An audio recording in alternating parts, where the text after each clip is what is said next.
পাড়ার লোকে চিৎকার শুনি ছাড়া বিটে যায় সবাই, যা করবে মোর প্রভু মালিক সাই।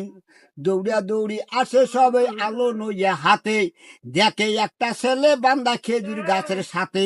পাপির মাজায় ঠুঙ্গি ফাড়া, রাস্তার উপর মরা, সেনি হাতে সোনা বিবি জমের মতন খাড়া। বলে সামনে আসলে শেষ করিব, যদি আইসেন জোরের ভাই, যা করবে মোর প্রভু মালিক সাই। এই কথা শুনিয়া সবাই জুড়ে দাঁড়ায় সরি, চকিদার দাপাদা শুনে আইসে তাড়াতাড়ি। ঘন্টার ভিতর লোক আসিল হাজারের উপরে, দৌড়া দৌড়ি থানায় গেল গাঁয়ের চকিদারে। ওই দিকেতে স্বামীর বাড়ির টাকার সংবাদ পৌঁছিয়া যায়, যা করবে মোর প্রভু মালিক সাই। অল্প আগে সতীর স্বামী আসিছিলেন বাড়ি, এই কথা শুনিয়া মিয়া চলছে তাড়াতাড়ি। আকাশ ভাঙ্গি পড়ছে যেমন নুরু মিয়ার মাথে, দৌড়া দৌড়ি চলছে মিয়া কোনা কুনি পথে। আরে অল্প সময়ের মধ্যে সে তাই পৌঁছিতে যাইয়া সবাই, যা করবে মোর প্রভু মালিক সাই। স্বামীকে দেখিয়া সতী হাতের দাও ফেলাইয়া, কয় তোমার সম্মান রক্ষা করলাম স্বামী গো, পাপি খুন করিয়া।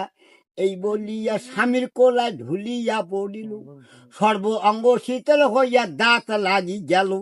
ওই দিকেতে থানা হইতে আসিলেন পুলিশ সিপাই, যা করবে মোর প্রভু মালিক সাই। বহু যত্নে সোনা বিবির যখন ফিরল জ্ঞান, আদি অন্ত ওসি সাহেব লেখে বিবরণ। লাশের সাথে সোনা বিবি চালান হইয়া গেল, শনিবারের দিন 10টার পরে জজ করে পৌঁছিল। যেই শোনে সেই সবাই বলে এই খুনের পুরুষকে চাই, যা করবে মোর প্রভু মালিক সাই। আসিল ভাই মহাপাপী আইনের দাগি চোর, ডাকাতি করিয়া জেলে ছিল 3 বছর। আর এক চোরের বউ লইয়া ভাই খেলছে নানান খেলা, সেই কেসেতে 6টা বছর খাইছে জেলের ঠেলা। তবুও চোরের স্বভাব দোষে অসৎ কাজা ছাড়ে নাই, যা করবে মোর প্রভু মালিক সাই। ইয়া ছিল সরকারি উকিল আব্দুল আজিজ মিয়া, সোনা বিবির পাশে দাঁড়ায় এগ্লাসে আসিয়া। আদি অন্ত খুনের কথা জিগায় বিবরণ, সোনা বিবি বলে হুজুর নিজেই করছি খুন। জজে বলে কেমনি করলে সেই কথা শুনিতে চাই, যা করবে মোর প্রভু মালিক সাই। জজ জিজ্ঞেস করলো মেয়েটা গায় যে লোকটাকে কে মারছি?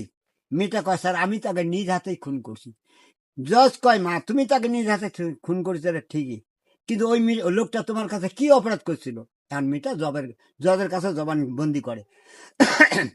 কয় স্বামীর বাড়ি চলছি হুজুর ছোট্ট দেওড়া নইয়া সাথে, আজরাইলের মতন চোর দাঁড়ায়